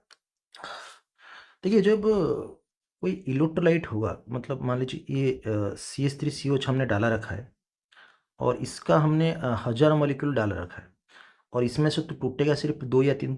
मान लीजिए 2 टूट रहा है, तो इसका अल्फा हो गया ये। जब हम इसमें पानी ऐड करेंगे, जितना पानी ऐड करते चलेंगे, ये 2 जो है टूट रहा था ये बढ़ेगा धीरे धीरे, 3 4 5 6 7 ऐसे बढ़ेगा। तो इस तरह से हम बहुत सारा पानी ऐड करके इसको टोटल 1000 भी कर सकते हैं, लेकिन ये चीज़ लैब में पॉसिबल नहीं है, इसके लिए बहुत सारा वाटर चाहिए। पर अगर किसी स्ट्रॉन्ग इलेक्ट्रोलाइट है, मान लीजिए HCl है, इसका हमने 1000 मॉलिक्यूल डाला रखा है और ऑलरेडी तो टूट गया होगा 999, मान लीजिए टूट गया है, तो और थोड़ा सा ही वाटर मिला देंगे तो वो पूरा टूट जाएगा। पूरा टूट जाएगा। ये बात तो आपको समझ में आ गया।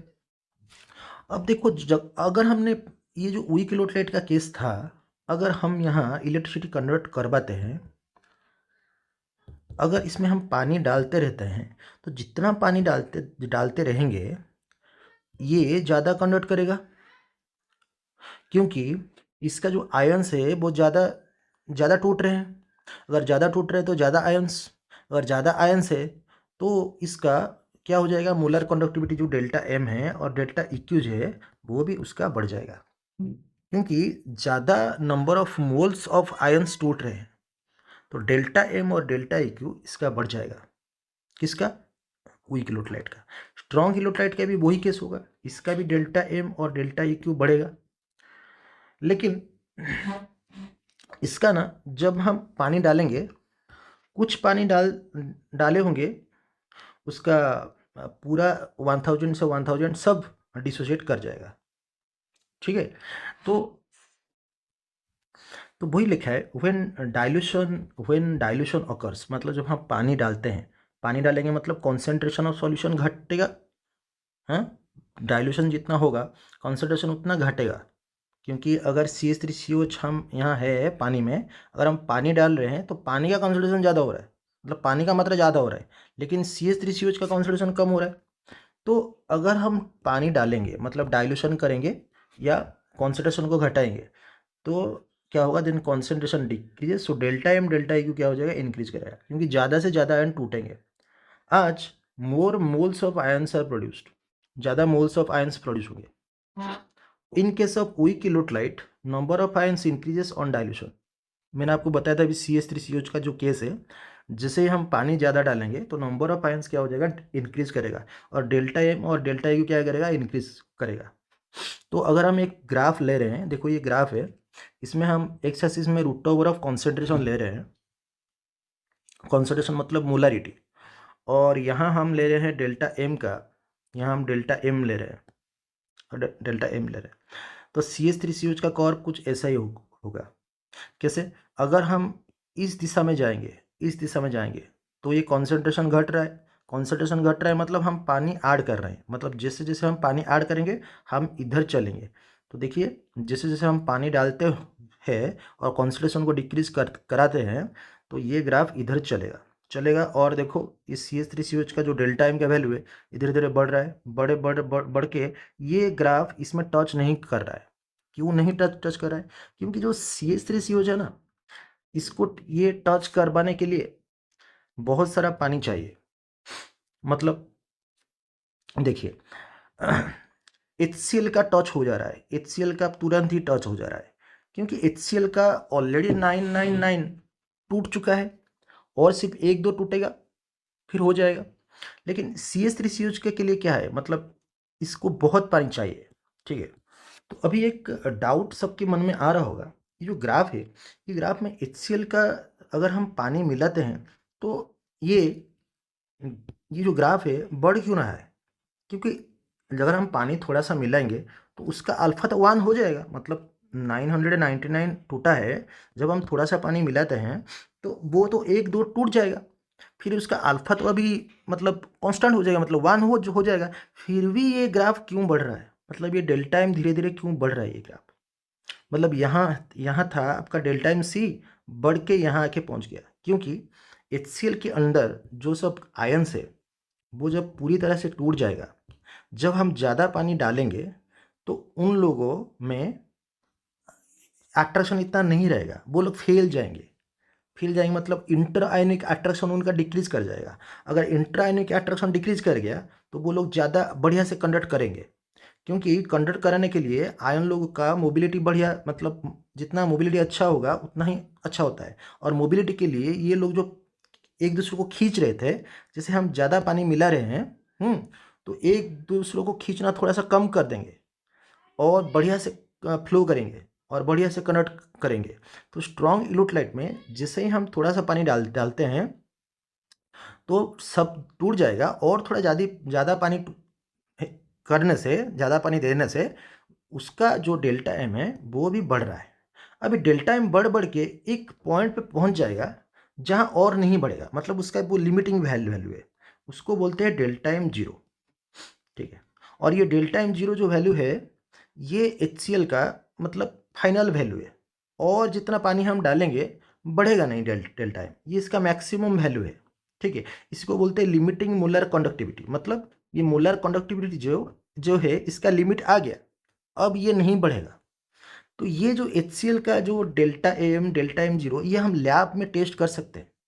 पहले हम HCl लेंगे, वो 999 टूटा हुआ होगा, उसमें से हम इलेक्ट्रिसिटी पास करवाएंगे, फिर इसका कंडक्टेंस जो मोलर कंडक्टेंस वो चेक करेंगे, वो चेक करने से वो उसको रिकॉर्ड करेंगे, मतलब डेल्टा एम सी मतलब delta M at some concentration, मतलब अगर 999 टूटा होगा तो अल्फा होगा 99 डिवाइड बाई 1000, तो ये delta M C at some concentration. जब हम उसमें पानी मिलाते चलेंगे एक टाइम आएगा जब डेल्टा एम जीरो आ जाएगा, इसी को बोलते हैं लिमिटिंग कंडक्टिविटी, और ये भी हम लैब में टेस्ट कर सकते हैं, लैब में इसे टेस्ट कर सकते हैं। लेकिन वीक इलेक्ट्रोलाइट का लैब में हम टेस्ट नहीं कर सकते, क्योंकि अगर हम CH3COH ले रहे हैं और वो दो ही डिसोसिएट हुआ है, अगर उसमें हम इलेक्ट्रिसिटी कन्वर्ट करवा के टेस्ट करेंगे, जितना डेल्टा एम आएगा मतलब जितना डेल्टा एम सी आएगा, डेल्टा एम सी मतलब जो molar conductance at some concentration आएगा। फिर उसको जैसे ही हम पानी डालते रहेंगे वो 2 से 3, 3 से 4 बढ़ता चला जाएगा। फिर 1000 से 1000 तुड़वाने के लिए उसको किसी नदी में लेकर फेंकना होगा। मतलब बहुत ही पानी चाहिए फिर जाकर ये करना होगा। फिर क्या नदी में हम इलेक्ट्रिसिटी कनेक्ट करके इलेक्ट्रिसिटी दे के फिर ट्राई करेंगे कितना होगा? नहीं कर सकते, लैब में वो नहीं कर सकते। इसलिए इसका वैल्यू टच नहीं कर रहा है यहाँ ग्राफ को। देखिए ये ग्राफ ऐसा है, इसलिए वैल्यू टच नहीं हो रहा है। तो लैब में हम इसका डेल्टा एम जीरो वैल्यू नहीं कर सकते। और डेल्टा एम जीरो को क्या बोला जाता है? लिमिटिंग कंडक्टिविटी, मतलब कंडक्टिविटी का लास्ट लिमिट जो है। और इसको बोला जाता है डेल्टा एम मतलब molar conductivity eight infinite dilution. Infinite dilution मतलब पूरा डाइल्यूशन इन्फानाइट हो जाएगा, मतलब 1000 से 1000 सारे टूट जाएंगे CH3COH। हाँ, पर स्ट्रॉन्ग इलेक्ट्रोलाइट का डेल्टा एम जीरो तो आ गया था, लैब में ही आ गया था, क्योंकि इसका 1000 आराम से टूट जाएगा, थोड़ा सा पानी मिलाओ आराम से टूट जाएगा। तो इसका डेल्टा एम जीरो आराम से आ जाएगा। इसलिए जो ग्राफ है, मैं इस ग्राफ को ये साफ करके देखता हूँ। ये ग्राफ में आप देखिए HCl का ये जो ग्राफ यहाँ से स्टार्ट हुआ, ये जो पॉइंट है डेल्टा एम सी। अब जैसे ही आ रहा है यहाँ टच कर दिया, यहाँ डेल्टा एम जीरो आ गया। तो इसका डेल्टा एम जीरो यहीं पता लग गया, लेकिन CH3COH का पता नहीं लगेगा लैब में, क्योंकि इसके लिए बहुत सारा पानी चाहिए जो कि लैब में पॉसिबल नहीं है। तो वही चीज़ लिखा है in case of strong electrolyte interionic interaction decreases on dilution. वही चीज़ लिखा है in case of strong electrolyte the increase is slow because almost 99% ions have already broken down. हाँ, यहाँ इंक्रीज स्लो हो रहा है। देखिए यहाँ जैसे इंक्रीज हो रहा है धीरे धीरे, 2 से 3, 3 से 4 आयंस टूट रहे हैं पानी मिलाने से। ये जो इंक्रीज स्लो हो रहा है क्योंकि यहाँ तो ऑलरेडी टूट चुके होंगे, बस उसका क्या हो रहा होगा, इंटरआयनिक इंटरेक्शन ही डिक्रीज कर रहा होगा। पर यहाँ टूटना चालू है, अभी तक खत्म नहीं हुआ। हाँ, तो इसीलिए ये जो ग्राफ है ऐसा है और ये HCl का ग्राफ ऐसा है। और अभी ये जो स्ट्रॉन्ग इलेक्ट्रोलाइट है, स्ट्रॉन्ग इलेक्ट्रोलाइट के लिए एक डी बाई हॉकेल ऑनसागर इक्वेशन है, जो कि कभी इसका न्यूमेरिकल कभी आता नहीं, बस आपको याद रखना है। अब मुझे एक चीज़ बोलो, जो डेल्टा एम सी है और डेल्टा एम जीरो है, ये क्या है? डेल्टा एम सी है molar conductance at some molarity at some concentration. जो डेल्टा एम सी का फॉर्मूला होता है वो होता है आपका K/1000 बाय मोलरिटी। मोलरिटी को हम छोटा सी भी बोलते हैं। और ठीक है, अच्छा ओके, 1 मिनट। अच्छा, इसमें देखिए ये जो डेल्टा एम जीरो है, ये डेल्टा एम जीरो का वैल्यू ज़्यादा है, मतलब मैक्सिमम है। और डेल्टा एम सी क्या है? ये तो डिपेंड करता है कि मोलरिटी कितना होगा उस टाइम। तो ये मोलरिटी वैरी करता है। डेल्टा एम सी का वैल्यू मोलरिटी अलग होगा तो डेल्टा एम सी का वैल्यू अलग होगा। लेकिन डेल्टा एम जीरो क्या है? वो तो लिमिटिंग वैल्यू है, मतलब जो लास्ट वैल्यू है, तो वो ज़्यादा होगा। तो ये जो है इससे कितना छोटा है कि B into root over of C होता है मोलरिटी। कॉन्फ्यूज मत हो, वो जो बड़ा सी होता है वो कंडक्टेंस होता है, जो कि 1/r है, हमने पढ़ा था। और ये छोटा सी जो है वो मोलरिटी है। और डेल्टा एम जीरो क्या है? Molar conductance at infinite dilution और लिमिटिंग मोलर कंडक्टिविटी। और डेल्टा एम सी क्या है? Molar conductance at some concentration और एट सम मोलरिटी। और डेल्टा एम सी का फॉर्मूला ये है। और बी जो है वो एक कांस्टेंट है, which depends on solvent and temperature. वो सॉल्वेंट से सॉल्वेंट वेरी करता है। जो बी है ना, जो सॉल्वेंट में हम इलेक्ट्रोलाइट डाल रहे हैं वो सॉल्वेंट टू सॉल्वेंट वेरी करता है और टेम्परेचर के ऊपर भी डिपेंड करता है। और एक चीज़ है, जब हम पानी मिलाते हैं, जब हम डाइल्यूशन करते हैं, तो डेल्टा एम और डेल्टा EQ तो बढ़ेगा, क्योंकि number of moles of ion ज़्यादा निकलेंगे। पर ये जो K है ना, वो डिक्रीज कर जाएगा। ऐसा क्यों? क्योंकि देखो, जब हम पानी मिला रहे हैं CH3COH में, जब हम पानी डाल रहे हैं, अगर ये 2 आयन में टूट गया, 2 आयन में टूटा हुआ है, और पानी डालने से ये टूट गया 10 आयन में टूट गया, तो ओवरऑली नंबर ऑफ आयंस तो हमारा बढ़ रहा है, लेकिन पर ml जो पर ml है वो घट रहा है। कैसे? मैं एक एग्जांपल देता हूँ, इसको इरेज करके एक एग्जांपल देता हूँ। देखिए, मान लीजिए ये आपका CH3COH है और पानी में ये आपका घुला हुआ है, मतलब डिसोसिएट होके ये आपका एक 1 ml है इसका साइज, ठीक है। अभी ये इसमें से हमने 1000 डाल दिया है और 1000 से मान लीजिए 20 अभी टूटा हुआ है। तो 20 जब टूटा हुआ है और जब हम पानी डाल दिए तो 20 से हो गया आपका 25। तो 20 से 25 तो हो गया, ओवरऑल आयन तो बढ़ गया। लेकिन जब हम पानी डालते हैं तो वॉल्यूम तो बढ़ रहा है ना। तो वॉल्यूम अगर बढ़ रहा है तो पर ml जो आयन से वो तो घटेगा। जब 20 था पर ml मान लीजिए आपका 4 आयंस था, मान लीजिए ये 20 जब था पर ml आपका 4 आयंस थे। जब हम पानी डाल रहे हैं तो ये जो आयंस है ये तो फैल रहे हैं, डिस्ट्रीब्यूट हो रहे हैं, तो पर ml आयन घट रहे हैं, पर ml आयन घट के 3 हो रहा है। ओवरऑल आयन बढ़ रहा है, 20 से 25 हो रहा है, पर जो पर ml वो घट रहा है, क्योंकि k जो है ना वो आपका पर ml का कंडक्टेंस है। तो क्योंकि हमारा पर ml कंडक्टेंस घट रहा है तो k क्या हो जाएगा, डिक्रीज कर जाएगा। तो डाइल्यूशन में अगर हम डाइल्यूशन को बढ़ाएंगे तो k डिक्रीज करेगा।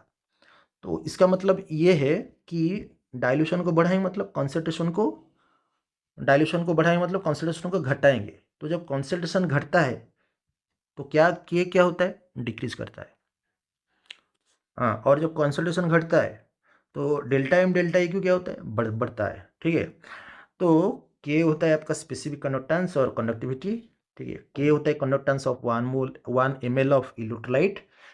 वही चीज लिखा है, because the number of moles of ion decreases पर ml although overall number of ion increases. अब हम जो यहाँ ट्राई कर रहे थे CH3COH का डेल्टा M0 वैल्यू को निकालने के लिए, जो कि हमें ग्राफिकली मिल नहीं रहा था। तो एक साइंटिस्ट आए जिसका नाम है कोहरलस।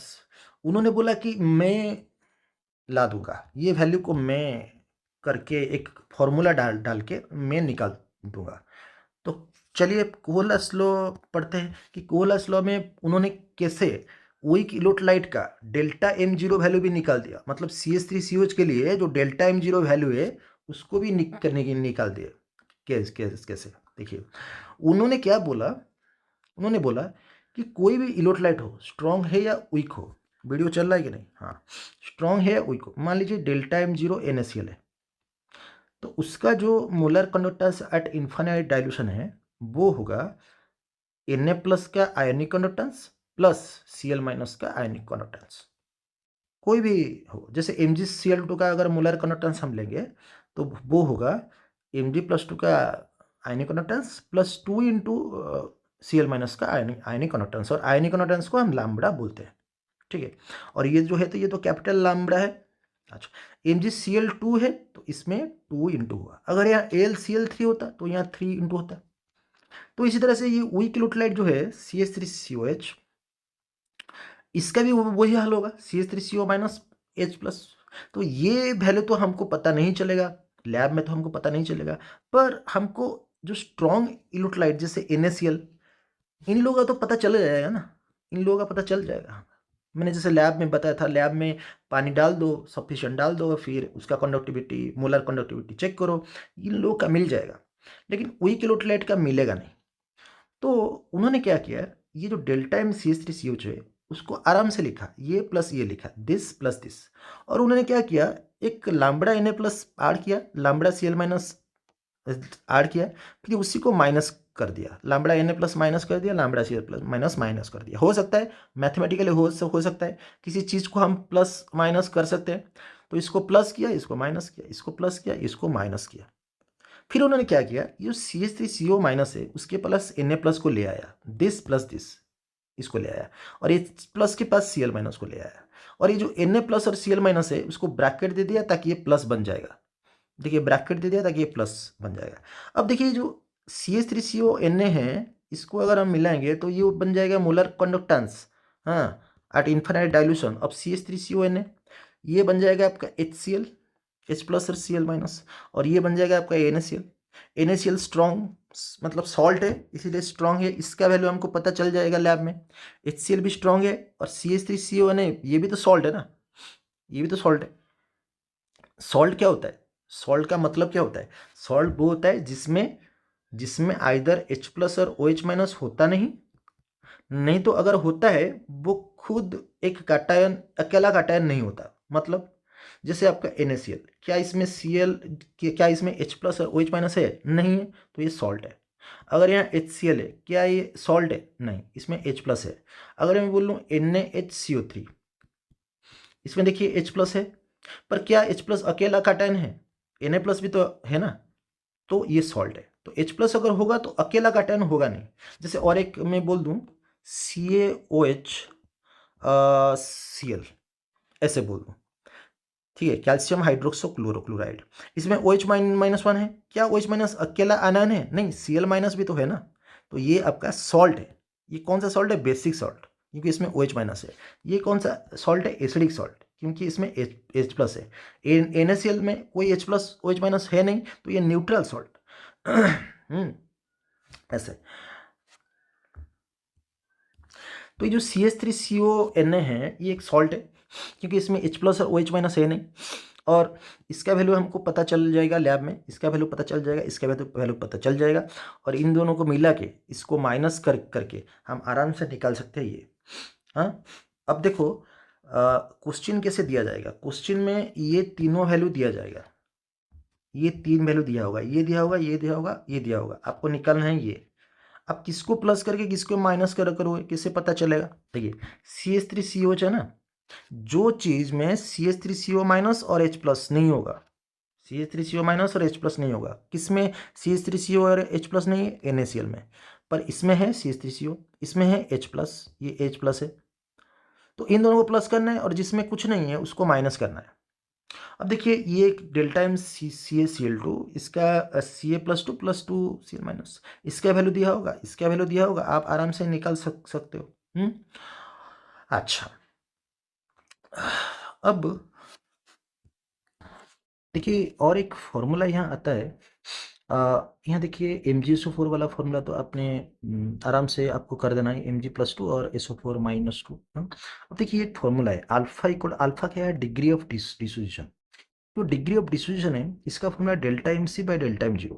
एक सोचो, एक वीक इलेक्ट्रोलाइट है CH3COH, उसका मान लीजिए अल्फा 0.001 है, मतलब उसमें हम 1000 डाल दिए और 1000 में से सिर्फ एक ही डिसोसिएट हुआ।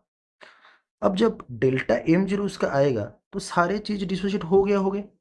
तो डेल्टा M0 उसका मैक्सिमम वैल्यू है, तो ये इसका मैक्सिमम वैल्यू, ये उसका उस वक्त वैल्यू जब 0.001 था।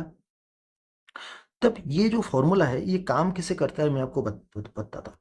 मान लीजिए जब इसका CH3COH एक वीक इलेक्ट्रोलाइट है, उसका अल्फा जब 0.001 था, उसका डेल्टा MC मान लीजिए 1.26 था।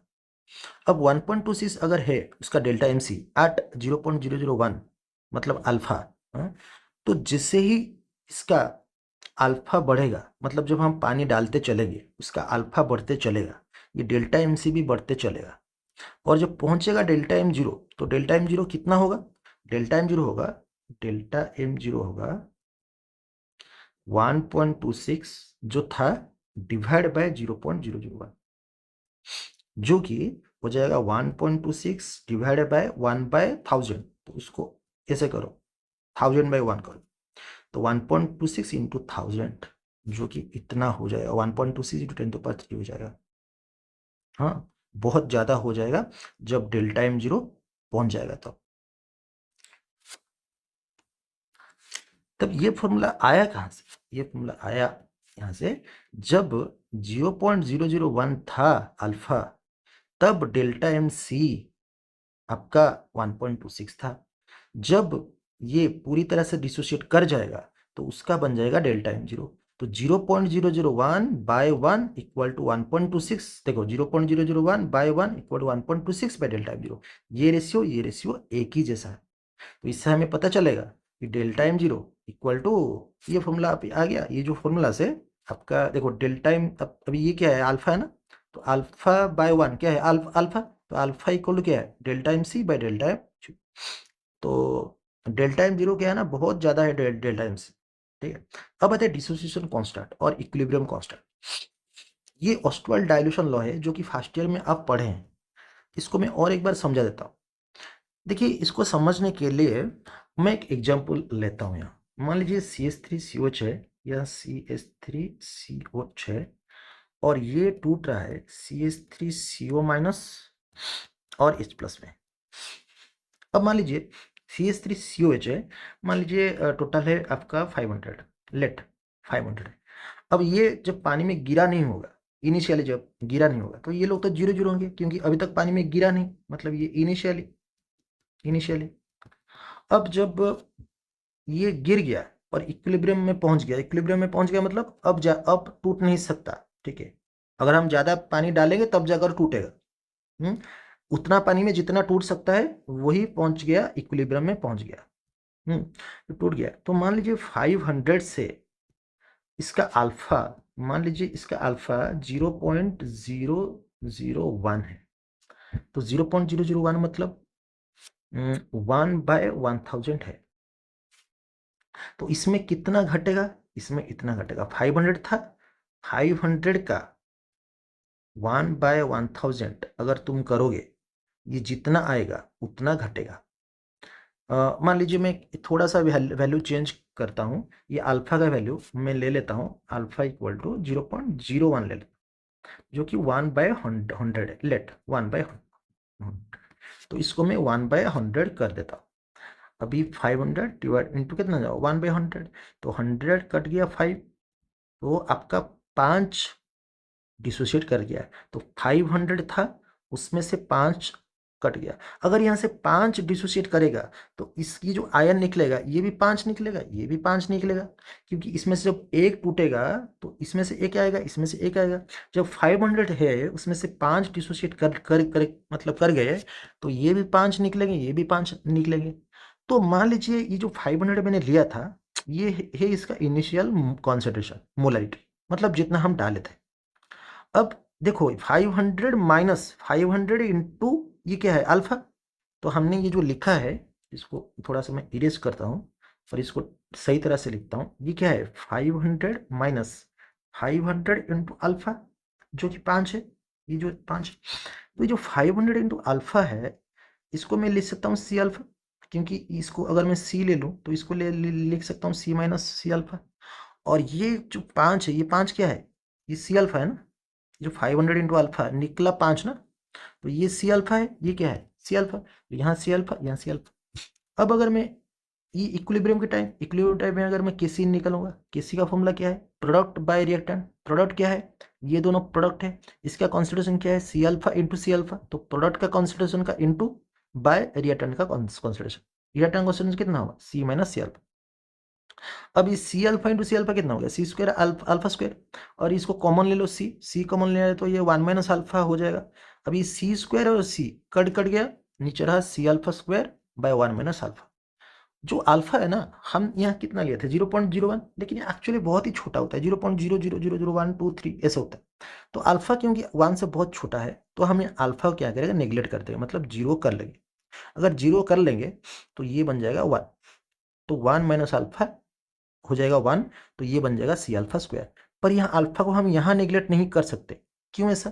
क्योंकि अगर मैं कोई वैल्यू ले रहा हूँ, बहुत ही ज़्यादा बड़ा सा वैल्यू ले रहा हूँ, उसमें से एक छोटा सा वैल्यू को, उसमें से एक छोटा सा वैल्यू मान लीजिए 0.001 माइनस कर रहा हूँ, तो कुछ फर्क नहीं पड़ेगा। लेकिन अगर यही वैल्यू में मैं अगर एक छोटा वैल्यू इंटू कर दूँ तो फर्क पड़ जाएगा। ये हो जाएगा आपका 5 बन जाएगा। तो छोटा वैल्यू माइनस प्लस करने में कुछ फर्क नहीं पड़ता है, लेकिन इंटू डिवाइड करने में बहुत फर्क पड़ जाता है। तो यहाँ अल्फा इंटू हो के है, तो अल्फा यहाँ ये नहीं होगा, मतलब नेग्लेक्ट नहीं होगा। लेकिन नीचे जो अल्फा है वो नेग्लेक्ट हो जाएगा। तो आपका केसी का वैल्यू क्या निकला? सी अल्फा स्क्वायर। सी क्या है? सी है आपका मोलरिटी और कॉन्सेंट्रेशन। और अल्फा क्या है? Degree of dissociation. और ये आपका फॉर्मूला आ गया KC equal to C alpha square. अब ये जो सारे फॉर्मूला हमने निकाला, इसमें से प्रॉब्लम कैसे आता है? देखो प्रॉब्लम कैसे आता है। मैं अभी न्यूमेरिकल आपको मतलब करूंगा, लेकिन उससे पहले कुछ क्वेश्चन देता हूँ। मोलरिटी दिया होगा, सी दिया होगा, के दिया होगा, और डेल्टा एम 0 मान लीजिए दिया है एक CH3COH के लिए, इसका वैल्यू दे दिया है। अब पूछा है कि केसी निकालो, तो केसी का फॉर्मूला क्या है? केसी का फॉर्मूला है सी अल्फा स्क्वायर, और सी आपका है मोलरिटी आपका दे दिया है। अब आपको निकालना है अल्फा। अल्फा का फॉर्मूला क्या है? ये है अब अल्फा का फॉर्मूला। अच्छा, ये अल्फा का फॉर्मूला में डेल्टा M0 तो दे दिया है, डेल्टा एम जीरो दे दिया है, बस डेल्टा एम सी निकलना है। डेल्टा एम सी का फॉर्मूला क्या है, के इंटू 1000 बाई मोलरिटी। के तो आपका दे दिया है यहाँ 4.995, और मोलरिटी आपका दे दिया है ये, तो के मोलरिटी दे दिया है तो डेल्टा एम सी निकल जाएगा, वैल्यू डाल दो, अल्फा निकल जाएगा, फिर के सी भी निकल जाएगा। और एक क्वेश्चन दिया है जिसमें रेजिस्टेंस दिया है, सेल कांस्टेंट दिया है, और ये वैल्यू सब दिया है HCl CH3CONH NaCl का सब डेल्टा एम जीरो दिया है, और मोलरिटी दे दिया है, और पूछा है कि केसी निकाल। केसी का फॉर्मूला क्या है, सी अल्फा स्क्वायर। तो सी के लिए आपका मोलरिटी तो दे दिया है 0.001 तो दे दिया है, अब आपको अल्फा निकालना है। अल्फा फॉर्मूला क्या है, अल्फा फॉर्मूला है डेल्टा एम सी, ये लिखा है यहाँ, delta M C by delta M zero. Delta M zero किसका, मतलब ये CH3COH का क्वेश्चन, CH3COH के लिए दिया है, तो डेल्टा एम जीरो कैसे निकलेगा, बोहरस लॉ से किन दोनों को प्लस करोगे, HCl और CH3COH को प्लस करोगे, NaCl को माइनस करोगे, मतलब this plus this minus this. तो आपने देखो यहाँ दिस प्लस दिस और माइनस सी करके 391, ये आपका आ गया डेल्टा एम जीरो आ गया। डेल्टा एम जीरो आ गया, फिर डेल्टा एम सी निकालना है। डेल्टा एम सी का फॉर्मूला क्या है, डेल्टा एम सी का फॉर्मूला है के इंटू 1000, यहाँ लिखा होगा। डेल्टा एम सी का जो फॉर्मूला है, वीडियो चल रहा है कि नहीं, हाँ, डेल्टा एम सी का जो फॉर्मूला है लिखा है के इंटू 1000 बाई मोलरिटी। मोलरिटी तो दे दिया है 0.001, फिर के कैसे निकलेगा, के का फॉर्मूला क्या होता है, के का फॉर्मूला है ये सी इंटू एल बाई ए। सी फिर क्या है 1/r, 1/r, और आर तो दे दिया है 2, तो यहाँ से आपका सी निकल जाएगा। एल बाई ए तो सेल कांस्टेंट दे दिया है 0.1, तो यहाँ से आपका के निकल जाएगा, तो के का वैल्यू यहाँ डालो, डेल्टा एम सी निकालो, फिर डेल्टा एम जीरो तो आपका निकल गया, वहाँ अल्फा निकालो, फिर यहाँ सी का वैल्यू तो दे दिया है, यहाँ से के सी निकाल दो, ऐसे। और एक क्वेश्चन देखो, यहाँ दिया है जैसे हमने यहाँ CH3COH का निकाला था, और ये CH3CON HCl ये सब निकाला था, देखिए ये सब एक एक चीज है, CH3CO माइनस एक, Na प्लस एक है, Cl माइनस एक है। अगर आपको इससे दिया होगा, मान लीजिए आपको इसे दिया होगा, जैसे ऐसे NH4OH का डेल्टा एम जीरो पूछेगा और ये सब वैल्यू दिया होगा, तब आप क्या करोगे, मान लीजिए एक्स दिया है, ये वाई दिया है, ये जेड दिया है, तब आप क्या करोगे। देखिए मैं एक सिंपल सा ट्रिक आपको बताता हूँ। जैसे आपका CH3COH का आप जो लिखे थे, आप क्या किए थे, आप CH3CONA का प्लस HCl का करके NaCl का माइनस किए थे। इसमें भी उसी तरह से आपको करना है, बस एक चीज को ध्यान में रखना है, डेल्टा एम NH4OH आप लिखोगे, और माइनस किसको करोगे, देखो NH4OH जिसमें होगा नहीं, किसमें NH4OH है नहीं, यहाँ NH4OH है नहीं, पर इसमें NH4 है, इसमें OH है, तो इन दोनों को प्लस करना है और इसको माइनस करना है। तो तो NH4Cl को BaOH2 के साथ प्लस करो, इसको माइनस करो, लेकिन एक चीज ध्यान देना है, आपको क्या करना है, जो BaOH2 है, मतलब एक दो वाला और ये एक दो वाला, उसको कुछ नहीं करना है, पर ये जो एक एक वाला है ना, उसमें दो मल्टीप्लाई करना है, यहाँ दो मल्टीप्लाई करना है, यहाँ दो मल्टीप्लाई करना है, क्योंकि ये सिंगल वाला है, ये डबल वाला है, तो डबल वाला को कुछ नहीं करना है, डबल वाला को कुछ नहीं करना है, बस अगर यहाँ ट्रिपल वाला दिया होता, तो ट्रिपल वाला दिया होता तो यहाँ 3 इंटू कर देते ऐसे, और यहाँ 3 इंटू, और यहाँ भी ये 3 इंटू कर देते ऐसे। तो ये है ट्रिक, ट्रिक से आपको मिल जाएगा, इसका वैल्यू दिया है देखिए NH4Cl का x, इसका 2x plus Y minus Z, और ये 2 यहाँ डिवाइड हो जाएगा और आपको मिल जाएगा। पर ये हुआ कैसे, हाउ, अगर आपको जानना है कि ये ट्रिक आया कैसे, तो और से देखिए इन इन सब चीज को आप डिसोशिएट करिए। डेल्टा एम जीरो जो NH4OH, हाँ, उसको लैम्बडा जीरो, मतलब लैम्बडा जीरो NH4 प्लस, और इसमें डिवाइड करो, NH4Cl को NH4 प्लस और Cl माइनस में डिवाइड करो, BaOH2 को कैसे होगा, लैम्बडा Ba प्लस 2 और 2 लैम्बडा OH माइनस, क्योंकि यहाँ OH2 है, और BaCl2 भी वैसे होगा, ये लैम्बडा और इसमें 2 ये होगा। अब क्या करो, ये 2 को इंटू कर दो सब में, इसमें 2 इंटू कर दो, 2 इंटू कर दो, अब देखो ये कटेगा, मतलब ये कटा, ये कटा, ये Ba+2, ये Ba+2 कट कट गया, ठीक है। अब जो रहा, गौर से देखिए, ये रहा और यहां रहा, ये देखिए, ये रहा, ये और ये सेम है, तो हमें ये पता चला कि प्रूव हो गया ना, तो मैंने प्रूव कर दिया ना, तो इससे पता चला कि ये ट्रिक काम करता है। अब एक क्वेश्चन देखिए, यहाँ एक क्वेश्चन है। हाँ, आप अब देखिए delta M equal to delta Q into x, हमने ये पढ़ा था। अच्छा, एक क्वेश्चन देखिए देखिए, हाँ,